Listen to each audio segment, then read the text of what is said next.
তো চলো আজ বানানো যাক খুবই ইজিভাবে কুমড়ো পাতায় ইলিশ মাছের পাতুরি, যেটা বানানো খুবই সহজ। আর এটার টেস্ট নিয়ে তো কিছু বলার নেই।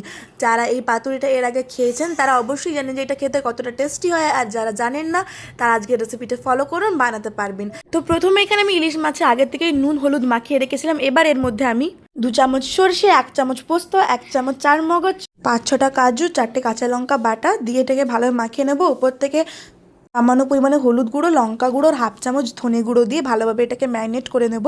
এবার একটা কুমড়ো পাতার মধ্যে আমি ম্যারিনেট করে রাখা মাছটা দিয়ে ওপরে একটা কাঁচা লঙ্কা দিয়ে কুমড়ো পাতাটাকে যেভাবে ভিডিওতে দেখানো হচ্ছে ওইভাবে আমি বেঁধে দেবো। সুতোটা দিয়ে কুমড়ো পাতাটাকে আমরা ভালোভাবে টাইট করে নেব। তো ওইভাবেই করে আমি সবকটা মাছ রেডি করে নেব। তো এখানে আমাদের সবকটা পাতুরি রেডি হয়ে গেছে। কড়াইয়ের মধ্যে তেল দিয়ে তেলটা গরম হয়ে গেলে প্রত্যেকটা পাতুরিকে আমি উল্টে পাল্টে লাল লাল করে ভেজে নেব।